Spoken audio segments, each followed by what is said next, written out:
चलिए स्टार्ट करते हैं दोस्तों। कैसे आप सभी का स्वागत है आपके अपने YouTube चैनल संदीप सीजीपीएससी में। फाइनली हॉस्टल वार्डन का पोस्ट आ गया है। कितना पोस्ट है? 500 पोस्ट है भाई।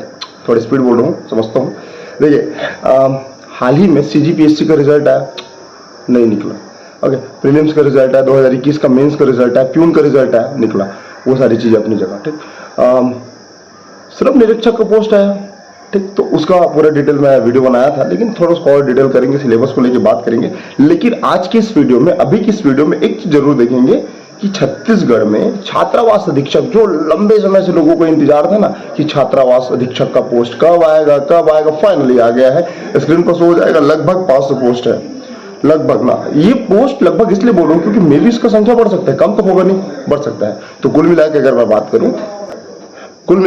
बात करूं तो हॉस्टल वार्डन के 500 पोस्ट आपके सामने आ चुके हैं, जिसमें से 210 जनरल के लिए, अनुसूचित जाति के लिए लगभग 60 पद, अनुसूचित जनजाति के लिए 160 पद, 70 पद अपीव के लिए है, और बाकी अदर कैटेगरी के लिए सब इसमें मेंशन हुआ है। तो कुल मिलाकर अगर सभी को जोड़ेंगे ना तो कितना पोस्ट है? 16। कितना? 500 पोस्ट है भाई।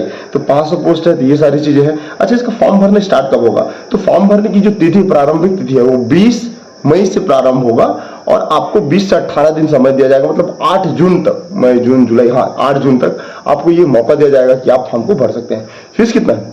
कोई फीस नहीं है। बट अगर आप कहीं त्रुटि करते हैं तो क्या होगा? आपको 500 रुपए फीस आपको जुर्माने के रूप में या शास्ति के रूप में देना पड़ेगा। कुल मिला के गलती मत करना, बड़ा ध्यान से भरना। ठीक, ले देखिए पोस्ट आता है, और बहुत धन्यवाद राज्य सरकार की, राज्यपाल की, सुप्रीम कोर्ट की, हाई कोर्ट की, सभी जो आंदोलन करते, सबका मैं हाथ जोड़ के बहुत बहुत दिल से उनका धन्यवाद करता हूँ। कारण क्या है? उनके इस बहुत अच्छे परिणाम की वजह से, उनके संघर्ष की वजह से ये सब चीज संभव हुआ है। अच्छा, वैसे तो हॉस्टल वार्डन छात्रावास अधीक्षक का पोस्ट कौन लेता था भैया? छात्रावास अधीक्षक का पोस्ट लेने वाले जो आयोग थे उसका नाम है व्यापम, लेकिन इस बार आयोग व्यापम नहीं है, इस बार है छत्तीसगढ़ लोक सेवा आयोग। तो छत्तीसगढ़ लोक सेवा आयोग इसका आवेदन लेगा। अच्छा, एग्जाम डेट तो देखो, संभावित एग्जाम डेट जहां तक मुझे लगता है जुलाई मान लो, तो आपके पास महज 45 दिन मान सकते हैं। एसआई की एग्जाम कब होगा? 26, 27, 28 को, और इसका डेट में संशोधन होने की उम्मीद है। तो मुझे नहीं लगता फिलहाल आप संशोधन को लेकर आगे बढ़े। आप जो तैयारी कर रहे हो 26 के अकॉर्डिंग करें। ठीक, अगर बात करूं ना, ये जो प्रश्न होते हैं, ये जो हॉस्टल वार्डन होते हैं, हर साल व्यापम द्वारा आयोजित होता है, लगभग 150 अंकों के लिए।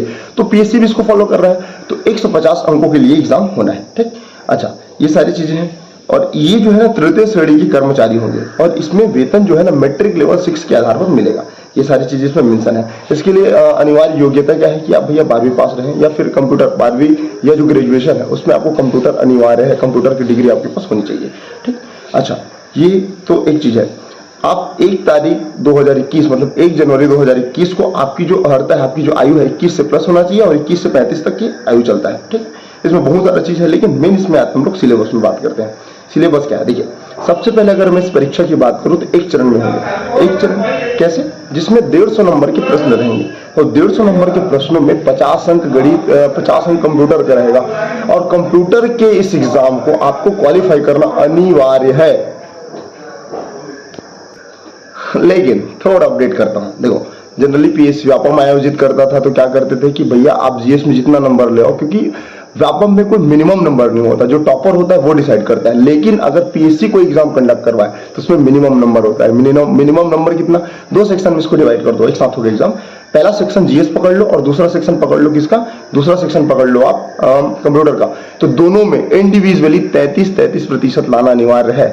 मतलब 100 का 33% लाइएगा तो आपका पेपर चेक होगा, और 50 का 33% लाइएगा कंप्यूटर में तो आपका पेपर चेक होगा। तो कुल मिलाकर 150 में 33% लाएंगे तो कम से कम आप एक सेफ जोन में रहेंगे। सेफ जोन मतलब सिलेक्शन नहीं ले रहे, आप टॉपर के आधार में सिलेक्शन डिसाइड होता है। 210 पोस्ट जनरल के लिए बहुत है भाई। अब 500 पोस्ट ओवरऑल बहुत ज्यादा है, तो जो पढ़ रहे हैं बहुत अच्छे से पढ़े, ये सारी चीजें। अच्छा, अगर माइनस मार्किंग के बारे में बात करूं तो माइनस मार्किंग 1/3 है। बेसिकली ये व्यापम को होता है, तो ये कितना होता है? 1/4 रहता है। लेकिन अगर पीएससी में होगा तो 1/3 या 2/3 होता है। क्योंकि 1 नंबर का प्रश्न है तो 1/3 है, 2 नंबर का होता तो 2/3 होता। तो इसको आपको ध्यान में रखना है। अगर मैं इसके सिलेबस को लेके बात करूं तो इसमें 50 अंक के आएंगे कंप्यूटर, जिसमें से कंप्यूटर की सामान्य परिचय पहला। दूसरा, कंप्यूटर के उपयोग। तो उपयोग कैसा होता है, कहाँ कहाँ उपयोग होते हैं, इसकी सामान्य जानकारी आपको होनी चाहिए। ठीक, कंप्यूटर के भाग, इनपुट, सीपीयू, आउटपुट, ये सब चीजों को आपको अच्छे से पढ़ना है। उसके बाद प्रिंटर, तो प्रिंटर के प्रकार देखेंगे आप, इंकजेट देख लेना, लेजर जेट देख लेना, और बाकी जो नॉन इम्पैक्ट प्रिंटर है, प्रिंटर इम्पैक्ट प्रिंटर है, ये सारी चीजों को आपको देखना पड़ेगा। उसके बाद ऑपरेटिंग सिस्टम, तो कोई एक पुस्तक फॉलो करना, आप स्पीडी का ले लेना, या फिर कोई कंप्यूटर के अच्छा हरिराम पटेल का पुस्तक प्रेफर कर सकते हैं, तो आपके लिए बहुत महत्वपूर्ण साबित होगा। ठीक, उसके बाद इसमें है word processor, spread unit, projection, और इसे जो कार्यालय में इसके उपयोग होते हैं वो सारी चीजों को आपको पढ़ना है। इंटरनेट, तो इंटरनेट में email, documentation, searching, webbing, website की जितनी भी जानकारी आपको होनी चाहिए, जो सामान्य जानकारी है। ठीक, उसके बाद वायरस, तो वायरस के साथ एंटीवायरस पढ़िएगा, साथ ही मल्टीमीडिया के उपयोग वगैरह पढ़ना, जैसे ऑडियो, वीडियो, टेक्स्ट की जानकारी में उसको देखना है। सीडी, डीवीडी क्या होते हैं, इसके संबंधित जो भी डाटा है उसको याद रखना है, और साथ ही अंतिम देखूंगा गूगल, अल्टाविस्टा, यूट्यूब की सामान्य जानकारी। तो ये आपका कंप्यूटर का सिलेबस है, इसमें लगभग 11 पॉइंट मेंशन है। तो मैं तो बोलता हूँ पहला, दूसरा, तीसरा इसको आप आसानी से पढ़ सकते हैं, पीछे का भी आसानी से पढ़ सकते हैं, लेकिन दिक्कत होगा ऑपरेटिंग सिस्टम में, तो उसको अच्छे से पढ़ना। ठीक, ये तो रही हमारी सामान्य कंप्यूटर की जानकारी, या इसके सिलेबस में मेंशन है। दूसरा हो गया कंप्यूटर के बाद जीएस, तो जीएस में अगर मैं पहला बात करूं तो इसका व्याकरण संबंधित, तो हिंदी, तो हिंदी में क्या क्या है, तो देखो यहां पर अगर मैं इसको डिस्पैच करता हूं नंबर के अकॉर्डिंग, तो हिंदी आपको पढ़ना है जो 10 अंक के प्रश्न होंगे, और एक प्रश्न के लिए 1 अंक मिलेगा। तो इसमें स्वर, व्यंजन, वर्तनी, लिंग, वचन, काल, संज्ञा, सर्वनाम, विशेषण, ठीक, समास रचना और उसके प्रकार, स्वर संधि के बारे में पढ़ना है। व्याकरण, अशुद्धियां, इसको देखना है, शब्द रचना, उपसर्ग और प्रत्यय, ये सारी चीजें, शब्द का प्रयोग, तत्सम, तत्भव, देशज, विदेशज, और पर्यायवाची, विलोम, अनेकार्थी, ये सारी चीजें हैं इसमें, और साथ ही मुहावरा और लोकोक्ति। मतलब कुल मिला के ना अल्टीमेट सिलेबस ना, अगर आप एसआई की तैयारी कर रहे हैं या पीएससी की तैयारी कर रहे हैं, तो कहीं ना कहीं ये सिलेबस हिंदी का कवर हो जाएगा, तो बहुत अच्छा सिलेबस है। इंग्लिश में अगर मैं बात करूं तो फिलहाल जो इंग्लिश का तैयारी कर रहे हैं, जो एसआई के विद्यार्थी हैं, या जो एसआई एग्जाम नहीं दिला रहे हैं, मींस जो पढ़ रहे हैं व्यापम वगैरह जो भी चीज, तो उसको आपको देखने मिलेगा। तो इंग्लिश को भी ठीक ठाक पढ़ना है। इसमें नंबर देखो, आर्टिकल देखो, जेंडर देखो, और प्रोनाउंस, मतलब पार्ट ऑफ स्पीच वगैरह इसमें दिया हुआ है, कंजक्शन, प्रीपोजिशन। ठीक, उसके बाद वॉइस देख लीजिएगा, नरेशन देख लीजिएगा, और साथ ही एंटीनोम्स, सिनोनिम्स, वन वर्ड सब्स्टिट्यूशन और स्पेलिंग। क्या पुस्तक पढ़े, तो इसके लिए मैं प्रेफर करूंगा स्पीडी का बहुत अच्छा पुस्तक, उसमें नरेशन नहीं दिया है, वॉइस नहीं दिया, तो उसको अलग से पढ़ना, 12वीं का या 10वीं का, दो आपका इंग्लिश तैयार हो जाएगा। जी अच्छा, ये जो इंग्लिश के है ना, हिंदी के 10 नंबर के, इंग्लिश के जो प्रश्न आएंगे वो भी 10 नंबर के, तो टोटल मिला के 20 नंबर हो गया। कंप्यूटर के कितने, 50 नंबर के। ठीक, उसके बाद अगर मैं बात करूं तीसरा पार्ट में, इसका तीसरा पार्ट, तो गणित देखना है, तो गणित के 20 प्रश्न आएंगे, अच्छा खासा वेटेज है। तो काम कहाँ आएगा, एसआई जो विद्यार्थी है उसको तैयार रखना। तो कुल मिला के दोनों का तैयारी सिमिलर रूप से हो रहा है, तो 20 नंबर के आपको गणित रहेंगे। तो गणित में आपको पहला पढ़ना है एलसीएम, एचसीएम। ठीक, देखो अब वीडियो नहीं डालने के पीछे सबसे बड़ा कारण क्या है, बहुत सारे एग्जाम है, तो समय थोड़ा कम मिलता है, इसी कारण वीडियो हम डालने में थोड़ा असमर्थ है, तो क्षमा करिएगा, बट जैसे टाइम मिले तो बिल्कुल डालेंगे। ठीक, औसत दूसरा टॉपिक है, प्रतिशत, उसमें समय, दूरी, चाल, इसको पढ़ना, सामान्य ब्याज, लाभ हानि, ये सिलेबस मेंशन होता है। अनुपात, समानुपात, प्रतिशतता, मतलब कुल मिलाकर परसेंटेज, रेखागुण, मतलब ज्यामिति वगैरह पढ़ना है, और त्रिभुज, चतुर्भुज, वृत्त, उसके बाद ठोस वगैरह पढ़ना है, ठोस में बेलन, शंकु, बेलन, शंकु और गोला, इसमें आपको पढ़ना पड़ेगा।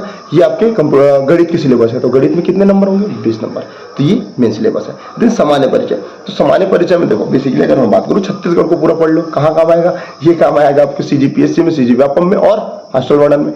देन छत्तीसगढ़ की सिलेबस का अगर मुझसे कोई बुक प्रेफर करे तो मैं बोलूंगा गीतेश अमृत, बहुत शानदार एडिशन आया 2022 का, मैंने ले रखा हुआ है।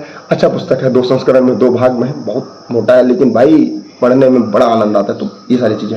उसके बाद आपको पढ़ना है कॉन्स्टिट्यूशन, दैट मीन्स गर्मी बहुत है, पहले से तो पूरा पसीना से भीग गया हूँ। कृपया करके चैनल को लाइक करके सब्सक्राइब कर देना, और दोस्तों तक वीडियो को शेयर करना ना भूलना। ठीक, तो ये सारी चीजें हैं।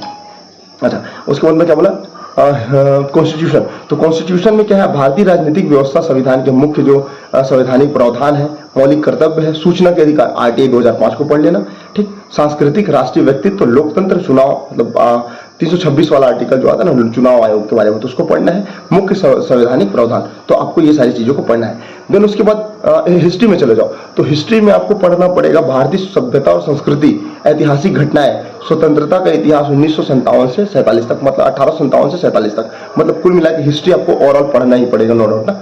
देन अगर मैं बात करूं उसके बाद क्या है, उसके बाद आपको भूगोल पढ़ना पड़ेगा। तो भूगोल अगर पढ़ लो, नदी पढ़ लो, ठीक, वैसे तो बहुत सारी चीज है, नदी पढ़ लो, ठीक है, सामाजिक और आर्थिक विकास पढ़ लो, जनसंख्या परिक्षेत्र पढ़ लो, करंट अफेयर को जोड़ लेना, प्रति व्यक्ति है, पंचवर्षीय योजना, ये तो खैर इकोनॉमिक्स का, मिट्टी पढ़ लो, खनिज पढ़ लो, ठीक, साथ ही प्रमुख उद्योग पढ़ लो और छत्तीसगढ़ की भौगोलिक संरचना। कुल मिला के इसको आप भारत और छत्तीसगढ़ के परिप्रेक्ष्य में पढ़ सकते हैं।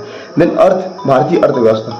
तो भारतीय अर्थव्यवस्था के बारे में अगर मैं बात करूं तो भारतीय अर्थव्यवस्था में आपको पढ़ना क्या है, इसमें आपको पढ़ना है सामाजिक आर्थिक विकास, जनसंख्या परिक्षेत्र, ठीक है, प्रति व्यक्ति आय, पंचवर्षीय योजना। पंचवर्षीय योजना को इग्नोर मत करना, बिल्कुल आपको अच्छे से पढ़ना है।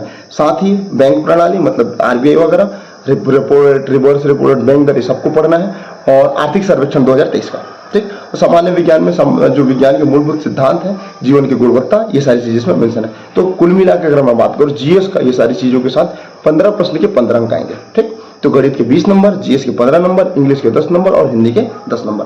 देन अगर मैं बात करूं घटना सामान्य ज्ञान, तो यहाँ पर ना वैसे तो हॉस्टल वार्डन या जो भी एग्जाम होते हैं ना, करंट अफेयर का बड़ा वेटेज होता है। तो 15 अंक के करंट अफेयर आएंगे भैया, किसमें, छत्तीसगढ़ और इंडिया के बिहार में। तो इसको आपको ध्यान से पढ़ना है भैया, ठीक। उसके बाद छत्तीसगढ़ के कितने टोटल, अगर ये तो सारी चीजें मैं इंडिया के बिहार में बता रहा था, और छत्तीसगढ़ के बिहार में अगर मैं बात करूं तो पूरा संपूर्ण छत्तीसगढ़, रोहित सर या हरिराम पटेल, ये जो नोट्स या कोचिंग प्रेफर करते हैं उसको। तो कुल मिला के इसमें कितने प्रश्न होंगे, तो इसके प्रश्न होंगे 20 प्रश्न के। और इसमें एक चीज एक्स्ट्रा जोड़ा गया है जो बाल मनोवैज्ञानिक है, 10 नंबर के 10 प्रश्न। तो सबको जब जोड़ेंगे ना तो 150 नंबर के बनेंगे। तो इस प्रकार से इसका सिलेबस है, सिलेबस बहुत ही आसान है, हर एग्जाम में काम आने वाला है। और न सिर्फ यही वैकेंसी बल्कि जितने भी एग्जाम है ना, तो उसको टारगेट रख के पढ़िएगा। अच्छा, आपको मेन स्ट्रेटेजी क्या होना चाहिए, वैसे बहुत सारे पोस्ट आ रहे हैं, श्रम निरीक्षक का पोस्ट आ रहा है, ये हॉस्टल वार्डन का आ ही चुका, सब पोस्ट धीरे धीरे डिक्लेयर हो रहा है। एसआई के एग्जाम होना है, एक को टारगेट करो, जो एसआई के विद्यार्थी हैं वो उसको फोकस करके इस चीजों को थोड़ा अभी हटा दो। अब ये हटाने का तात्पर्य ये नहीं है ना कि आप हट रहे हो लिंक से, आप क्या कर रहे हैं, आप अपने पढ़ाई को सजगता से, व्यवहारिकता से, आसानी से कर रहे हैं। और आप तैयारी भी कर रहे हैं, आपको पता नहीं चल रहा, लेकिन टारगेट आपका एक है एसआई। लेकिन एसआई जैसे पढ़ेंगे तो आपका काम किस में आएगा, हॉस्टल वार्डन में। हॉस्टल वार्डन पढ़ेंगे तो आपका काम किस में आएगा, श्रम निरीक्षक में। तो कहीं ना कहीं एक दूसरे से इंटरलिंक है। लेकिन मुझे जहां तक लगता है एक एग्जाम को फोकस करो, एग्जाम निकलेगा, एक पोस्ट के लिए बने हो, खुद को कॉन्फिडेंट रखो, मोटिवेट रखो और तैयारी करते रहो। अभी के लिए इतना ही, मिलते हैं अगले वीडियो में, तब तक के लिए जय हिंद, जय श्री कृष्ण।